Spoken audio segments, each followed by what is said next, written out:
profit, and purpose. So I'm so excited to lead today's discussion around employment, social enterprises, and how they fuel economic mobility on Chicago's South and West Side.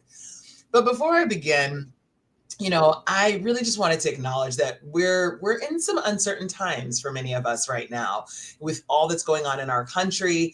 Resilience, though, is something that is truly embedded in the DNA of social impact organizations like Cara Collective and others. For nearly 35 years, our mission has been to empower individuals, families, and communities through economic mobility.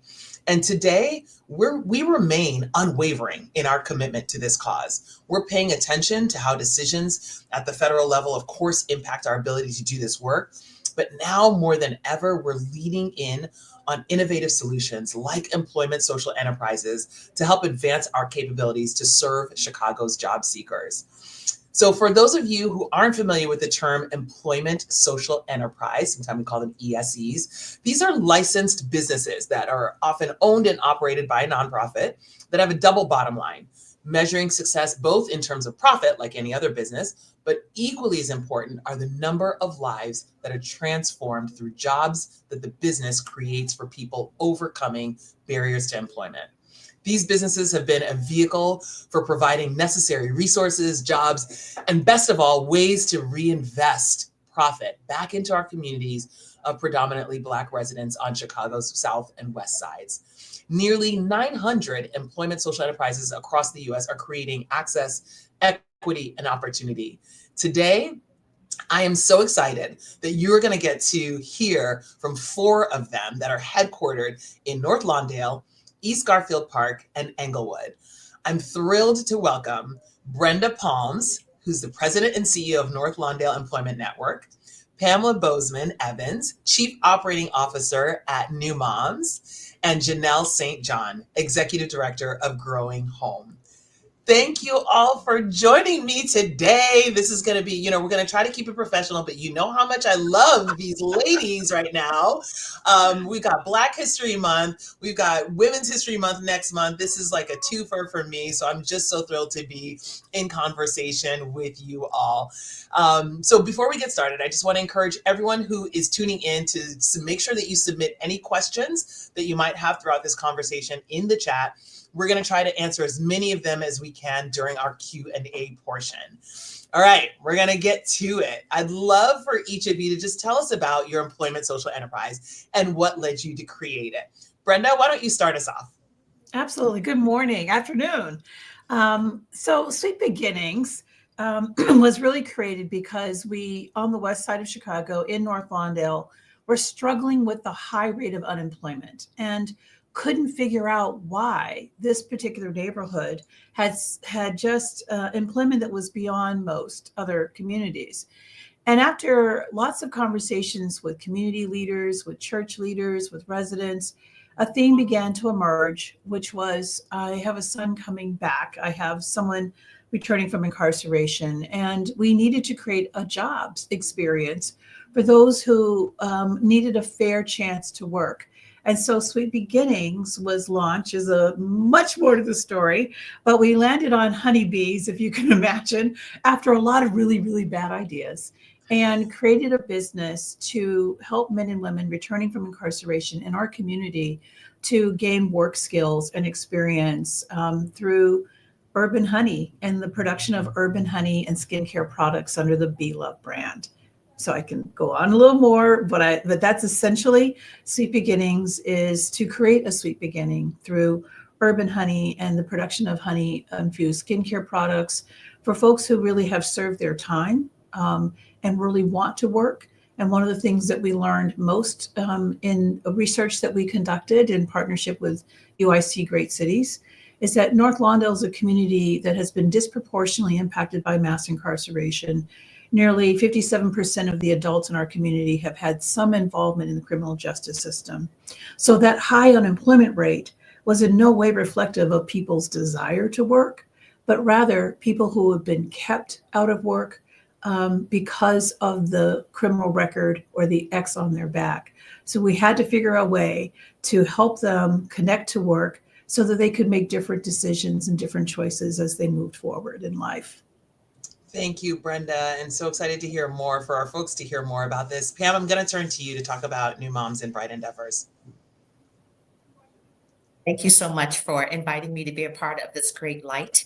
I'm so grateful and humbled by the discussion today. Again, my name is Pam Bozeman. I'm the Chief Operating Officer for New Moms and Bright Endeavors. New Moms is actually a nonprofit organization more than 40 years old, dedicated to serving teen moms under the age of 24 who either are pregnant or have young children who may be experiencing homelessness or they may be experiencing other economic hardship. About 12, 13 years ago, we realized that many of our moms, when they were able to find employment, they were actually finding employment at a small business, Bright Endeavors.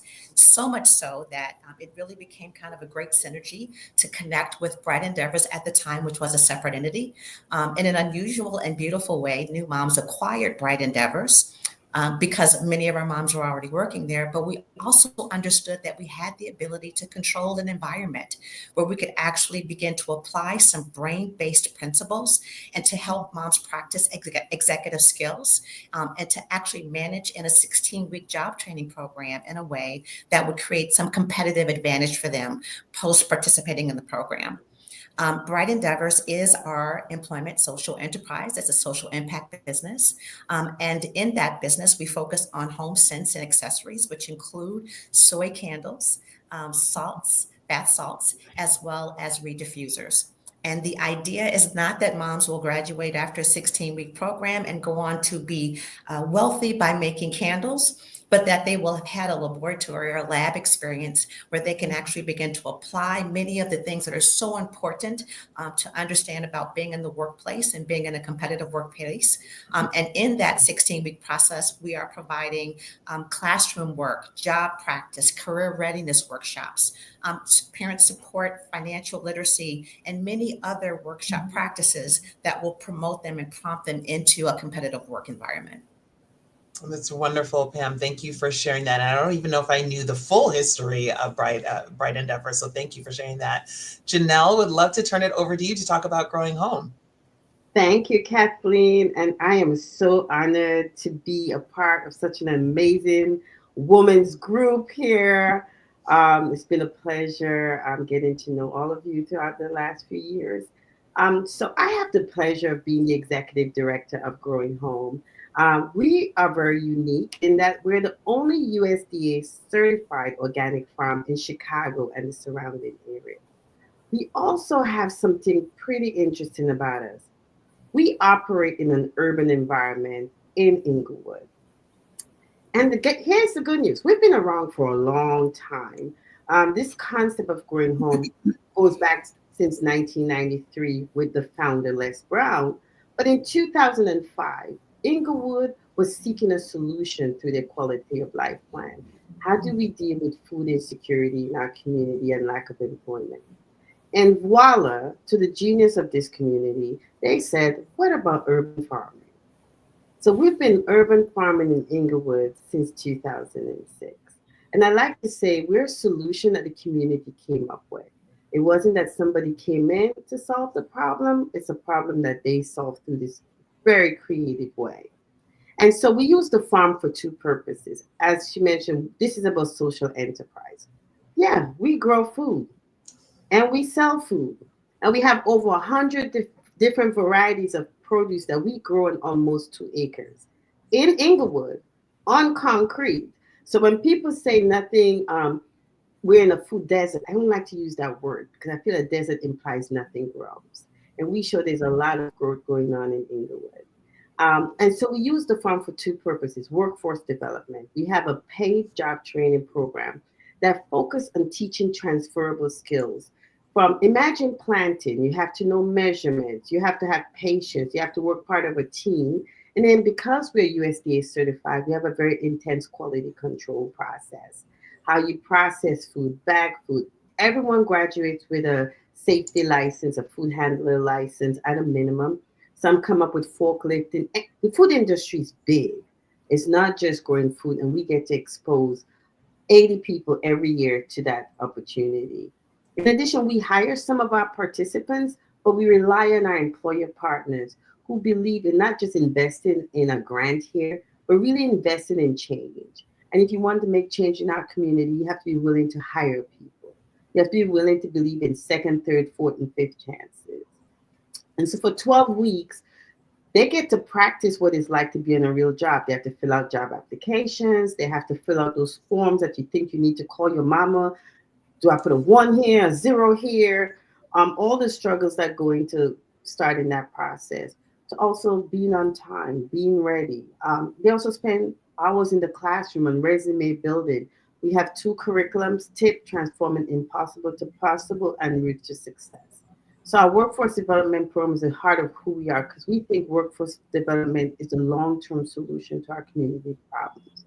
But the food is our immediate solution. We can feed you today. We can decide the price because we grow it. We can decide how we're distributing it. 50 homes receive food at no cost to them. We have farmers markets. We're in Green City Market, Hyde Park Market. We have our own market. We do pop-ups. We partner with the Chicago Food Depository. So that's the social enterprise, the business side of what we do. But we're always about making sure that people have an input in what we provide them. I love that. I love that. And I love how we're all engaged in workforce development, but all bringing kind of different products. You know, we bring a service, you know, at Cara Collective, we've been in the business of social enterprise as well for as long as 20 years, specifically, starting with the launch of our flagship social enterprises, which many of you know, Clean Slate, right? That's our exterior maintenance business that keeps the city of Chicago streets clean, safe, vibrant through services such as litter abatement, landscaping, graffiti removal. And we created Clean Slate, much like you all described here, because we saw 2 specific needs, right? The first, we wanted to give our job seekers an opportunity to earn an income while putting the skills that they learned in the classroom into practice, right? There's a difference between learning that and then sort of having that experiential learning. This we thought was going to create a bridge from our job readiness training to long-term employment, but also strengthen the service delivery model that we have. And then secondly, as you mentioned, and particularly too, Brenda, that we're having trouble placing people with the highest barriers to employment into jobs, right? So this continues to be true. We see this to continue to be the case, especially for our job seekers that are impacted by the justice system. It often takes months between job readiness training and then landing that job. But with Clean Slate and with the social enterprises that you mentioned today, all our job seekers get to work right away, right? They get to gain these valuable experiences and income. So would love to talk just a little bit about that job creation. So how transitional jobs, I'd love to just talk a little bit about how transitional jobs play a role in your participants, in your job seekers' journey. Pam, let's start with you. How about with new moms at Bright Endeavors? What does that look like? Transitional jobs really give our young moms an opportunity to showcase and to uncover their skill sets to further develop them. They are paid opportunities, which again allows them some economic stability while they're developing those skills. It gives them also job history. So for some of our most marginalized participants who haven't had a lot of job experience, this really headlines their resume and introduces them to the work market in a different way. I would say that transitional employment is most important, however, because they have an opportunity to build community. They are networking with not only other peers, but they have an opportunity to meet professionals in industries across the city of Chicago.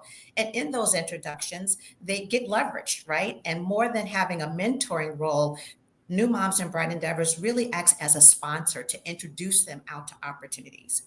Transitional employment is also very important, I think, particularly with these social impact businesses, because we allow the people that we work alongside to define what their needs are. So this isn't about developing a job and then trying to push someone into a field, but really helping individuals to uncover their skills, their talents, the great superpowers that they actually have, and to really make decisions that are in their own best interest, allowing them to be in the driver's right? We're not trying to terminate someone. We're trying to keep you and engage you. And so the mistakes that you might not be able to make in a full-time job in the workplace and the transitional experience, we allow some of that authenticity to shine through, to be developed, to be cultivated, and then to prepare them again for these competitive environments. So transitional jobs is really more than just giving someone a paycheck. It's a launching point. And it also helps us to uncover, I think, the gems that really people are. The idea that we talk about marginalized communities and we serve the Chicagoland area and western suburbs is a little bit of a misnomer because it really doesn't share the narrative of real pure talent. Our moms have survived things and have thrived through things that you and I will never imagine. And so when we actually give them an opportunity and they're able to leverage it, it really isn't a handout. Really, it's just a hand of opportunity. And we have seen time and time again so many success stories. Finally, I'll say with transitional jobs that the warmest part of this work, if you do it long enough, the individuals that we've supported then return to us as alumni. They are gainfully employed and they are so excited to put their colleagues in positions, their peers in positions in those same job opportunities. And that is what we call a virtuous cycle of employment opportunity. That's right. And this, I love that you talked about community, just that thinking about social enterprise as a way to build community and expand network. We believe in community so much. It's one of our core values, right? And so I love that you talked about that. But I think the other piece that I wanted to lift up too is this cycle that you're talking about. In a normal business model, the kind of turnover that we see in our social enterprises is not something that you would look for in a normal business model, right? But that's actually a measure of success for us in social enterprises because we know that turnover rate is about the fact that our job seekers have found long-term employment with one of our employment partners. So that seems to be sort of counterintuitive, probably from a typical and traditional business model, but it's the right kind of success that we're looking for. Janelle, talk a little bit about how Growing Home has helped job seekers secure long-term employment, either within your organization or with Chicago companies. Well, I did everything Pam just said. So we do all of that, right? So the idea is to believe that people need second chances, third and fourth. So you're late today, you don't get fired. You get a coaching, you get support. And we recognize that it's not just about getting a job, it's keeping a job. And so we partner with our participants for a full year and even beyond through our alumni program. That first 30, 60, 90 days, we're going to wake you up in the morning. That first day, how many times have you started a job and you need a uniform, but your paycheck is not going to come until the next 2 weeks? These are the barriers to employment that people don't think about. How are you going to get there? What does your housing look like? Transitional jobs looks at the full person and not just about the immediate needs, but the long-term need, right? So after we take care of you, I'm talking about from eyeglasses, how are you going to work and you can't see? You're about to work on the people's machines and you can't see. From getting you your glasses, from getting you those technical skills, you want to do forklifting, we got you. And just like Pam organization, all of us here, we do a skills assessment. So we're trying to find that thing that works for you because we know that's the sticking power, right? It doesn't make any sense to put you in something and then 3 months later you're gone. But Kathleen, you mentioned something I talk to funders a lot about. It takes the average person with a college degree 3-4 months to find a job, 5-6. How long do you think it would take someone with no job experience? This is a long-term partnership. You have to be in this relationship way longer than the 12 weeks to 14 weeks to 15 weeks. And that's what transitional job understands. Like we got to be partners with them for a very long time. We have to be, you want me to proof that memo before you send it out? Send me that memo.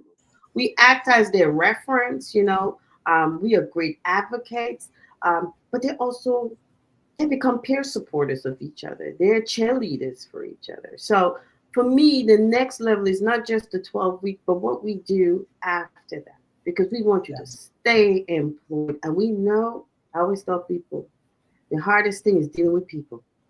It's not even learning the skills. How do I prepare you to deal with people who are different from you, who have different experience? And that's an ongoing training you're going to need. So you need to call me before you go quit that job so I can coach you off for quitting and let's reframe the situation. So That's we are here to be long-term supporters.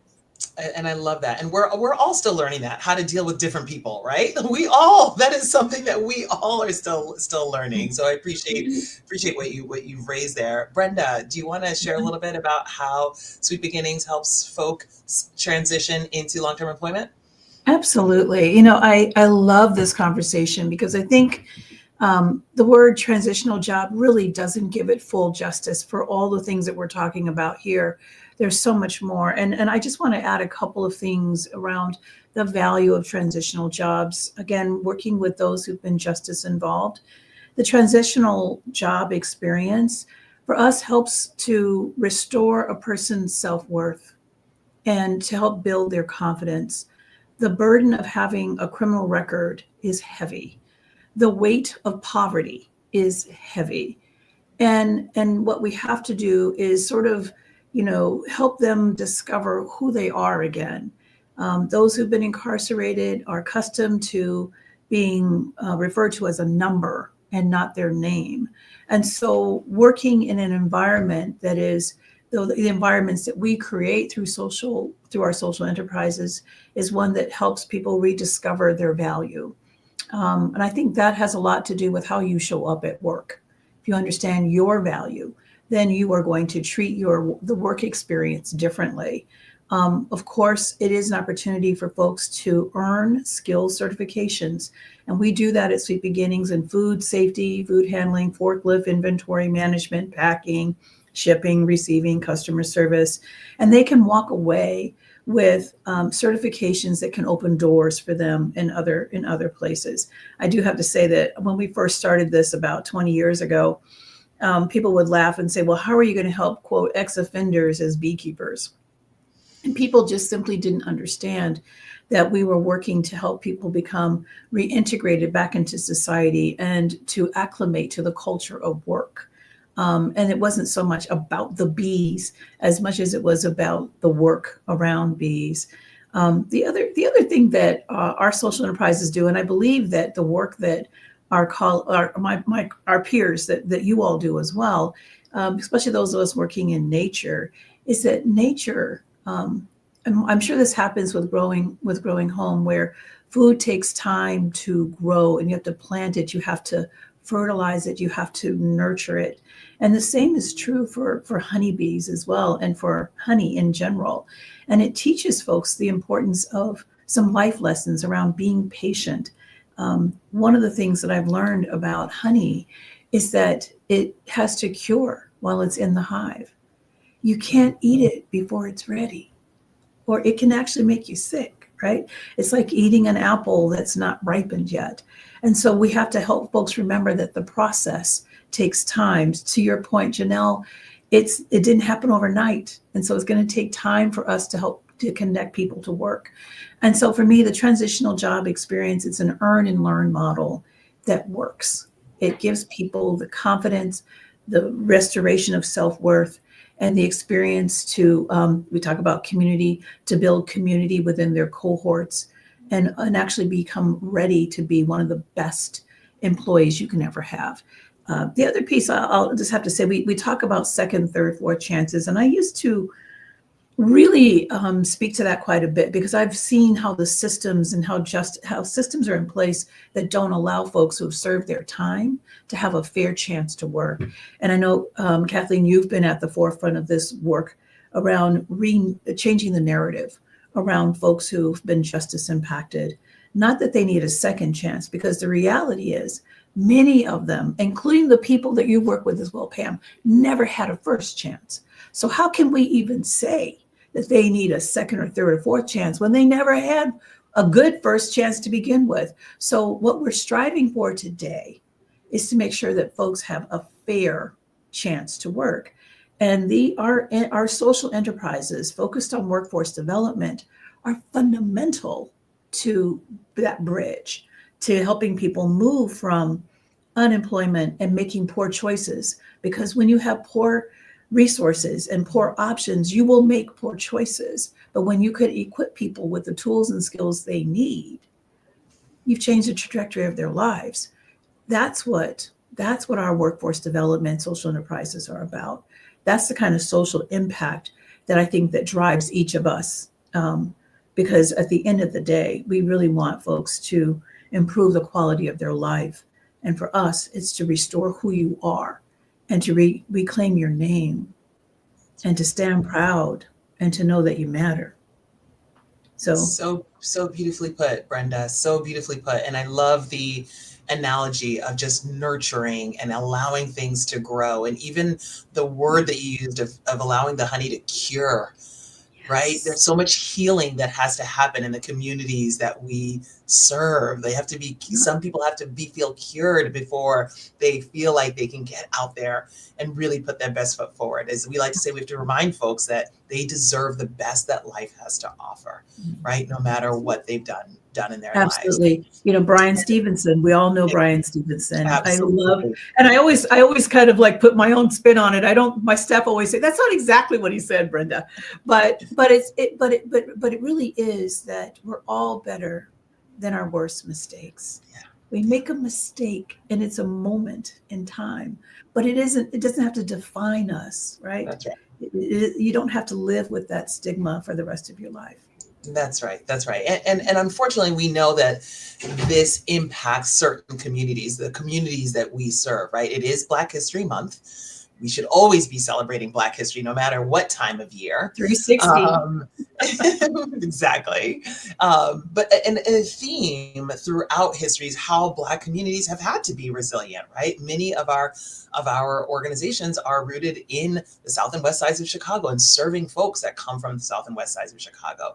And they've had to figure out how to be resilient, how to navigate systems that have left them on an unequal playing field. To your point, they've never even had that first chance, Brenda, right? So when I think about employment social enterprise, I think of them as being a powerful way to use elements of the traditional business models to start leveling that playing field. But specifically, I'm curious in how you all think about employment social enterprises playing a role in closing the racial wealth gap. So Janelle, let me start with you, and anyone can join in afterward. But Janelle, let me start with you, and just how do you imagine social enterprises helping to close the racial wealth gap?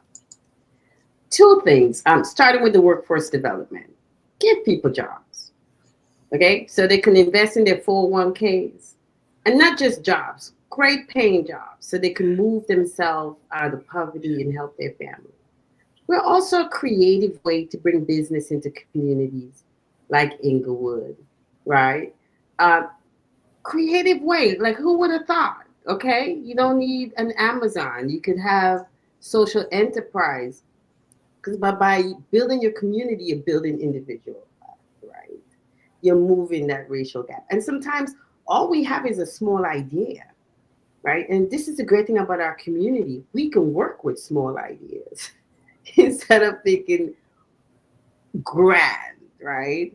And so I think that's what social enterprise does. It sort of make things more manageable. To me, it helps the imagination become reality. Oh, I can do this, right? And I can still make a difference. And it's not as complex, right? It's still a business. You're going to need a business plan and all of that. But I'm just saying, like, it's so much more manageable, right? You can partner with other social enterprises, like Growing Home, once we finish with our capital campaign. Have your catering business.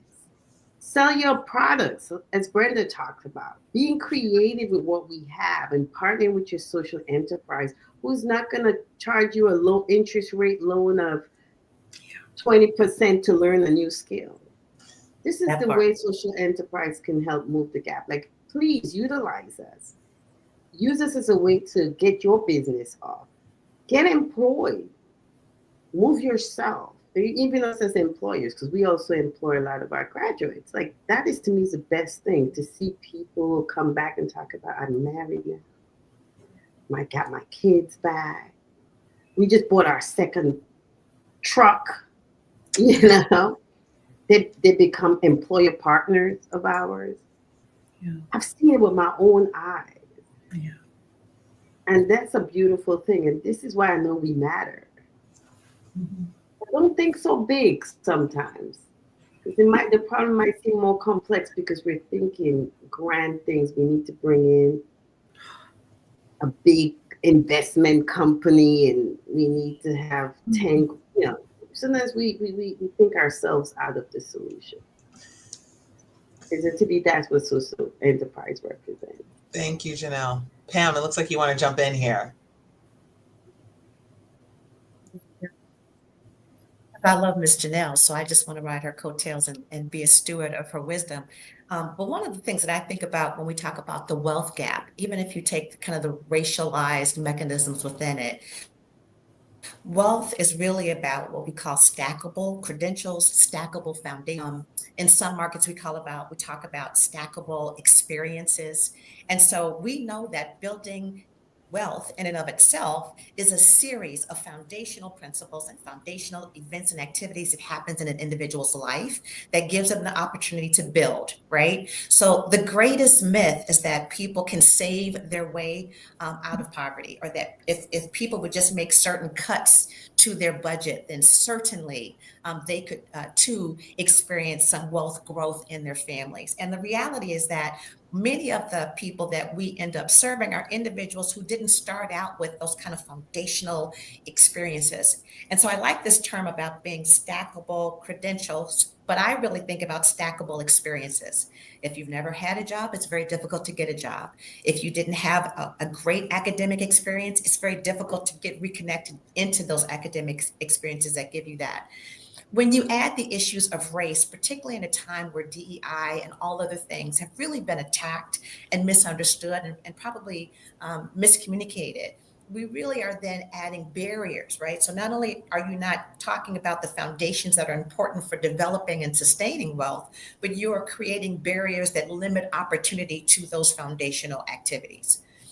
So it's so important, and I'm so grateful that Janelle brought up what she brought up, and also with Brenda. We really are talking about people who have fallen from grace, or individuals who can't pick themselves up by their bootstraps.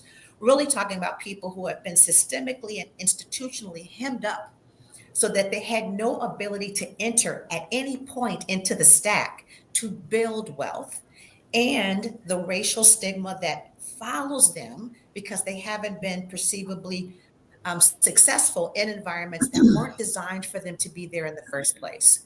Right. So, as we think about social enterprises, what we are trying to do, and particularly with Bright Endeavors, is to begin to break down some of the barriers and stigmas to access points, right? What does it mean for you to have access? Um, I will never forget one of the earliest conversations I had while at New Moms and Bright Endeavors, and talking to a young mom who said, "Miss Pam, I think it's my name. It's my Mm. name. I put my name on my resume and I'm not sure I'm even getting called for the interview." And she wasn't wrong, right? And there's nothing in that moment that you can do or say but give her some truth and reality. But our job as a social impact organization is, again, to remove some of those barriers, right? So I said, you know what I learned how to do in college? My girlfriend put her first initial period and last name. Let's see if we have a breakthrough moment. And sure enough, right? Sure enough, she got her first round of interviews. So this difference of racial disparities at every level, economically, socially, politically, are very real. And just pouring into people and telling them that they can get over does them a disservice if we don't address some of the societal factors that harm their ability to do so. Thank you so much for sharing that. Um, you know, I want to talk a little bit about how, what you're sharing, what you just shared, Pam, and what everyone else has talked about. The very nature of employment social enterprise is innovation, right? We've innovated to figure out how to solve the challenges and the problems that we've had with folks finding jobs, keeping jobs, changing the trajectory of their lives. So, as we think about even just when we founded Clean Slate 20 years ago, we created 7,000 jobs through multiple social enterprises, and they've served as diversified revenue source for Cara Collective, making up more than 30% of our operating revenue annually. So it's also become an essential part of our service delivery model and kept us going in hard times as well. So when I think about, for example, during the pandemic, when Clean Slates work was recognized as an essential job, so it continued to be a vehicle for employment and revenue generation, even during the height of COVID. So as you think about your own social enterprises, what innovations, what doors have been opened because of your employment social enterprise? Brenda, let's start with you. Yeah, I think that's a great question, and congratulations, by the way, on that financing model. I think that that's a breakthrough moment. We should celebrate that because that's hard. It's not easy work, right? Given the purpose that we have, it's not just about quick money. We've talked about our bottom line missions. For Sweet Beginnings, we've had the opportunity to open doors in places and spaces where people can give folks a fair consideration by having our product in their spaces. So, our first distribution partner was Whole Foods, and we were in Whole Foods for about 8 years. And it was an opportunity for people to read the hang tag and to know that this honey is from Chicago. It's Chicagoland honey. It's produced by folks on the west side of Chicago, those who've had barriers to employment, and you're able to participate in being a part of the solution. We take great pride in the fact that we are a market-driven solution to a huge social unmet need around employment for those who've been justice impacted. Now, the other sad part of this, though, and I want to keep it real, is that for 8 years, I worked with Whole Foods to consider hiring our people.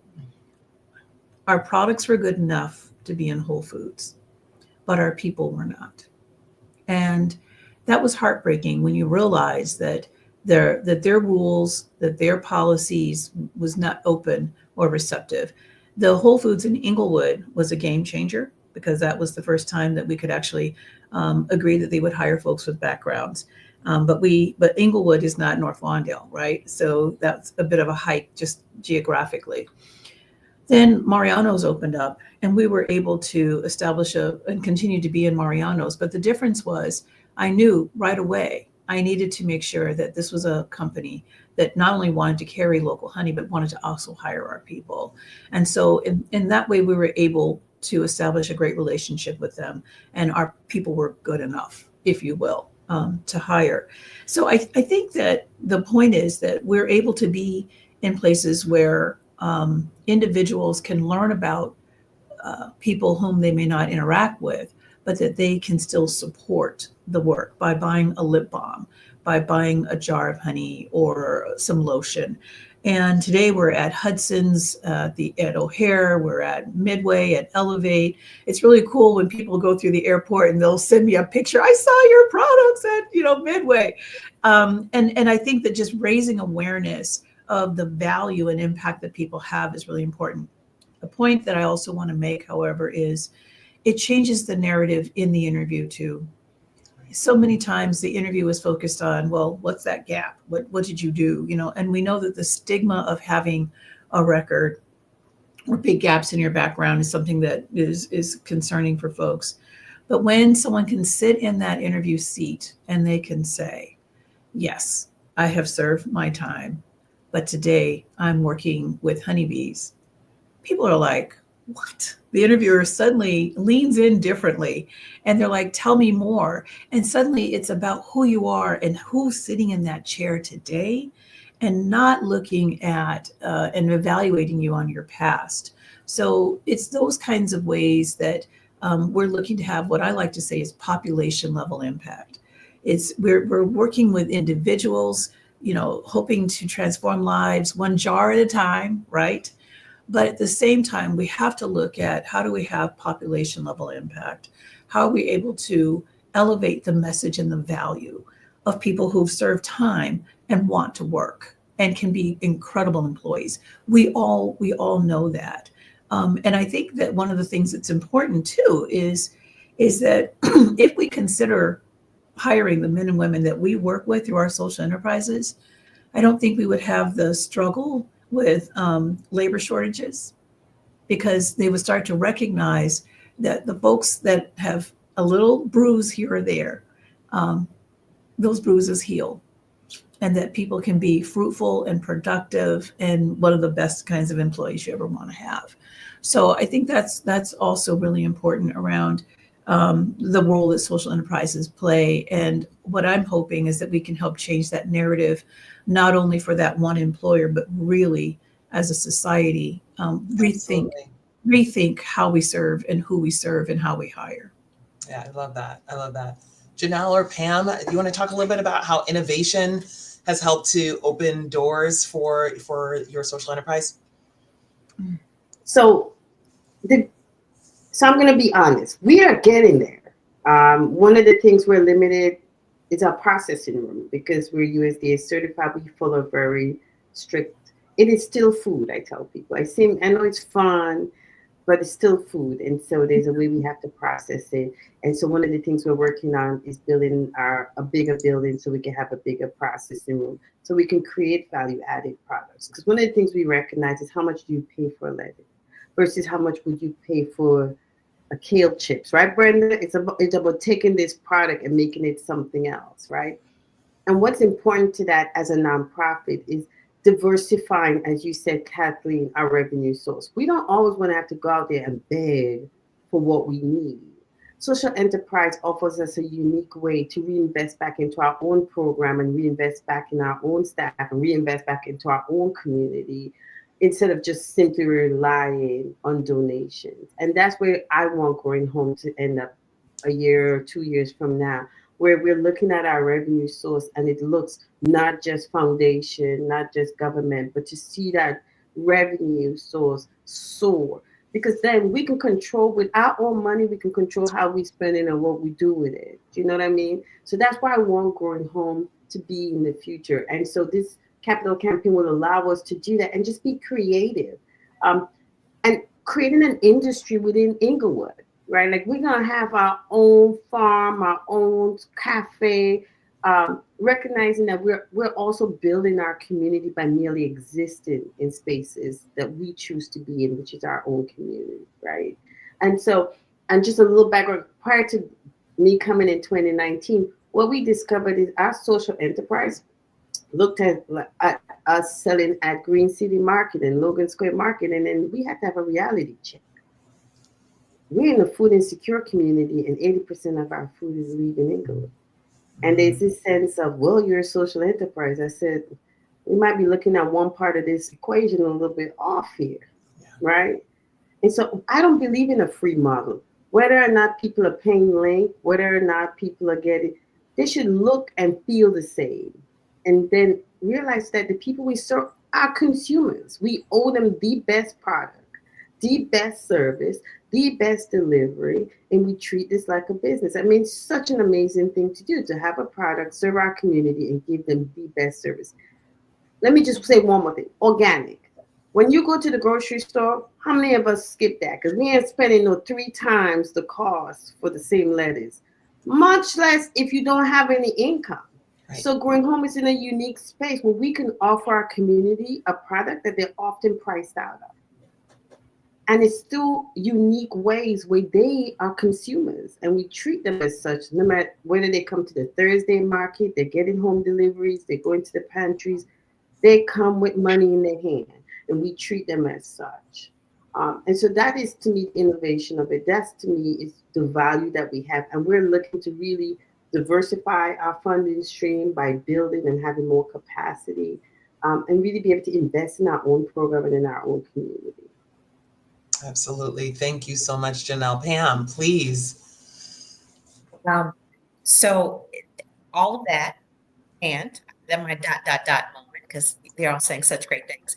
One of the ways that we innovate is thinking about brain science and how we help people, starting with self-reflection and self-assessment, what their skills are, drawing upon those areas that they can grow and cultivate within themselves. So starting with the most important I in the role, and then helping them to discern how they navigate in bigger spaces. The second innovation that I think Bright Endeavors brings to this model is that our moms have an opportunity to see a business from raw inventory delivery through completion, logistics, operations, why marketing is so important. And we're beginning to think strategically about the value of the individuals that we serve and helping us to build and brand our message. And so that is a pretty innovative thing to do, right? To really incorporate the folks that we serve in every aspect of the process, so that they're learning, right, from the point that I touch an item to the end point. I'm not just creating a product, but I'm creating a product for a competitive market that will be sold to consumers who have a standard, who have an expectation. And the mission is great, but you cannot get repeat sales on just having a great mission. We still have to compete in a pretty cluttered market of candles and other home accessory scents. And so we have to really drive home that we are producing a quality product that can withstand competitive environments. The other thing that I'd like to say in terms of innovation is that from a social enterprise standpoint, putting people over profit is still a relatively new kind of term. I first learned it with Baumhart Center in Loyola, but this idea that you can both be profitable and be people driven, right, as a mechanism, is still a relatively new tool and language and narrative that I'm very proud of. I'm very excited to hear that you don't have to be a non-for-profit, not generate any revenue for the general operations and the success of your organization, and try to do a lion's share of the kind of work that we do, that we have these models where we have to begin to create the resources that we need to sustain ourselves so that we continue to support. And the last thing I'll say that we're innovating in our spaces is that we're looking at consumers in very different ways, very different markets and channels. Right now, you can find our products at Navy Pier at the end of the flyover experience, which is kind of exciting to have a featured Chicago candle there, and the Art Institute. So really, again, changing the game with where products and services can be delivered so that we are seen by a broader audience of people. They get excited about the work, they buy the product, they get the card, they learn about the mission, and they buy again. And that is not a bad structure to think about the services and the products that we all provide. I love that. And I can definitely say that, you know, I love the scent of my Chicago candles from Bright Endeavors. I've sweetened my tea with Sweet Beginnings honey, and I've definitely filled my belly with produce from growing home. So thank you. And I think this is a great transition, actually. Just before we turn it over to audience for questions, we are people of action. This is, and people of impact. And so, you know, you started these organizations and you're engaged in these organizations because you want to see that impact. And so when we bring people into our community, like our conversations with Cara, we also want them to be part of that impact. So how can people make a difference and support your employment social enterprise or social enterprises in general? But definitely would love to talk a little bit about that. Janelle, why don't you kick us off? Well, for me, the first thing, I want my community to come out and show off. We have Thursday markets when it starts around April. I want that line because we have music, y'all. We have brilliant produce. We make it fun and exciting. We invite partners to share about what's going on in our community. Come out and support your own local business, your own social enterprise, because they were your solution, right? You came up with going home. You should be the biggest beneficiaries of it in Inglewood. So that's one of the first things.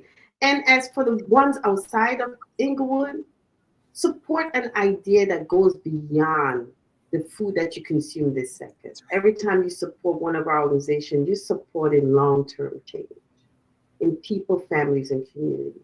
There's a lot of places you can spend your money, but imagine when you spend that 25 cents, the impact goes beyond the thing you just consumed. It goes way further. So make a choice to let your finances and your impact go beyond the consumption of our goods. I love that. Think beyond the present, beyond what's in front of you. Pam, how can folks support? products for real and buy at the same vigor and level of excitement that we do in downtown stores and Amazon. I need the same vigor and the same energy for the investment. It is not an investment in just mission, but we want you to spend the dollars that you would spend in other places with businesses that will definitely produce more generation over generation. Employ people, hire the folks that are coming out of social impact businesses. Trust that we've prepared them. Trust that our organizations are in partnership. I would also say that we've got to fight for legislation that will eliminate barriers for the folks that we serve. So anytime there are action alerts, anytime you hear things that you know are going to further marginalize people, those are the people that we serve. So fight vehemently for that. And I would also say change the narrative in your own professional and personal circles about who is worthy and who is not. And I think that in and of itself changes community at a grassroots level. The people that we serve are smart, they are talented, they have survived, and they are absolutely worthy. And this is not a hand up. They are business entrepreneurs, creatives that are producing talents and products that the world needs to hear about. So do that. I love it. I love it. Brenda? I can only agree with Pam on this. Buy the products, because that makes all the difference. And then I would say tell our story. If you've had an opportunity to interact with someone that's been through Sweet Beginnings, or you visited our campus, that's important. Bring business to us. This is also Janelle's point. We have a beautiful Beloved Cafe, which is another sort of iteration of the Sweet Beginnings story, so that we can create more jobs locally, but doing it through honey and tea. And I love that you're a big consumer, Kathleen. I appreciate that. But we also are partnering with another local Black-led business called Caribbean Coffee. And they have agreed to also hire our people. So it is about economic development. It's about retention of the dollar in neighborhoods like ours. It's also important. So having something that will draw people to come to North Lawndale is really important, so that they can see the sweet and good that is taking place in our neighborhood, places that unfortunately on the news you hear all the ills of poverty. But what people have to come to understand is that there are amazing people in our neighborhoods. And that it's just amazing to me that honey is such a beautiful metaphor, because it can be healing, as we talked about earlier. Honey was the first Band-Aid that we ever used. It would protect your burns. It was a natural moisturizer for the skin. I mean, if you think biblically, it was the balm in Gilead. We just have to know that honey, there is something really special and precious about it. And it is transforming a neighborhood. It is transforming a community. So buy the product, tell our story, and then come out and spend your dollars. I love it. I love it. I love it. What I'm hearing is put your money where your mouth is, people. Let's support these organizations. Proximity is key. Right. And we don't have the dollar. That's right. And we don't have the money that Procter & Gamble has. Right, I mean, competition is real. And so we are competing on the shelf with multi-million-dollar budgets against our small one. But our product is by far always better. So I'll just leave it at that. No, absolutely. Pure, and they are fantastic. Absolutely. So folks can advocate when they're hearing legislation come up. They can come and visit. Proximity is key. That's something else that Brian Stevenson talks about. And then they can put their money where their mouth is, right? Like let's support, so we can turn to more jobs. Okay, we're going to turn it over to our audience for some questions now. If you haven't already, make sure you're putting some questions in the chat. But I'm going to start it off with this first question. We started off the conversation talking about some unsettling times for folks, particularly just now in the moment that we're in, but want to talk about something good. What are you excited about in 2025 for your work and your social enterprise? What are you looking forward to? And I'll just open it up to anyone who wants to respond. Well, I plan to break ground on a new building. I don't care what they're going on over there. We're calling it into existence. We're having In 18 months from this spring, we're going to have a beautiful building, big processing room in Inglewood. I love that. I love that. I love that. Pam, Brenda? Pam, go ahead. I get excited pretty easily, so I'm excited. I'm kind of pretty pumped. But one of the things we're really excited about is a new product in development that's coming out, Be Empowered, that will feature the stories and the narratives and the success of our young moms. I'm excited about this truth that I'll lay out here is that in these moments where it feels so dark, my grandmother used to say all the time, you really cannot have a testimony without a test. So I'm actually excited for the hard parts because I understand that on the other end, we will probably be smarter. We will probably be bigger. We will probably be even more innovative. And so I'm just excited to be in the proximity to really good people who are going to be building even in this moment of what we feel maybe a little dark, right? That seeds are growing in the dark, right? That prayers are born out in the dark, and that people, if they can survive it, and we work with communities that we know have phenomenal resilience and resistance, will be better. So I'm excited about 2025. Yeah, Wonderful. joy comes in the morning, doesn't it? Joy comes in the morning. It does. I'm excited about the okay, forgive it, because it's been the first time I've used a pun, Kathleen, right? So we love the idea of pollinating and expanding our Sweet Beginnings business. I know across the street, there's a vacant lot that we have just a few hives on, and we're excited about transforming this lot into a beautiful pollinating pavilion.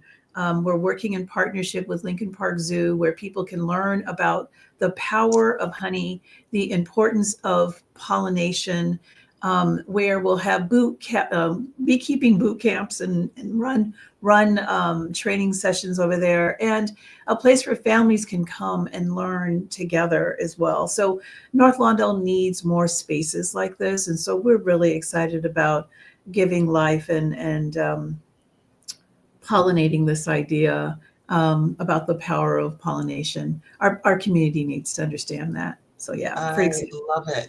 This is so inspiring just to see all of the things that you have to look forward to. We're going to jump to our second question. And it looks like we've lost Janelle, but I think she might be back because she might have been having some technical difficulties. Hopefully she'll be back. Upskilling people, this is an interesting question because upskilling people can be expensive, but it often results, we know, in higher paying jobs, right? So we want to figure out how to provide, you all talked a little bit about different credentials and different supports that you provide. How do you decide on upskilling your participants and operating a sustainable business? Because you know that that's expensive, but you know that you have to operate a sustainable business. So how do you think about that? What are the decisions that you factor? You know, I think that, Pam, you and I said, I say this often, and I heard you say it the other day, it's expensive to be poor. Positive, so to me, what's the question? The question is, we have to absolutely invest in upskilling and credentialing our folks, because at the end of the day, we want them to have the ability to support themselves. And I like to just say, live an ordinary life. It didn't have to be extraordinary, but that ordinary enough that you can pay your bills and have the ability to live a quality life. So for us, the upskilling is really important. In part, we talked about second chance hiring and third and fourth chances. Many folks were failed by our first chance system, which is our educational system. And so that's why they come to us oftentimes with these academic and educational shortfalls. So we have to fill in the gaps in order to make sure they are competitive and ready to work and able to sustain themselves. I don't think you can do this work without making sure that there is a upskilling and credentialing aspect to the work, along with financial education and budget management and credit. Understanding credit. So it has to be this whole host of wraparound support services, coupled with what I started out with, which is the restoration of a person's self-worth as well. All of those things are part of upskilling. It's not just those technical skills either. That's great. It's about how do people receive and understand who they are and how they show up and how they deserve the opportunity to be the best they can be. I love that. And that's just such a perfect note. We could sit here and talk for much longer, but we are just about out of time. And I just want to take a moment to thank each and every one of our amazing panelists, Brenda, Janelle, and Pam. And thank you all for tuning in as well. So in the chat, if we haven't already, we're going to be putting some links to information on each of the employment social enterprises that you heard about today, if you'd like to learn more or support the work that they are doing. Conversations with Cara is our series, as you know, of discussions that we host throughout the year on topics around our work to eradicate poverty. Stay up to date on upcoming conversations, as well as the latest and greatest at Cara Collective by following at Cara Chicago on Facebook, Instagram, and LinkedIn, and signing up for our newsletter at the link in the chat. We are so grateful to you all and the work that you do in Chicago. So grateful to you all for tuning in. Please be active, follow through on the calls to support that you heard. And we hope to see each of you at our next conversations in April in honor of our Fair Chance Month. So stay tuned for more details. Thank you again for joining. Make it a great day. It's a pleasure.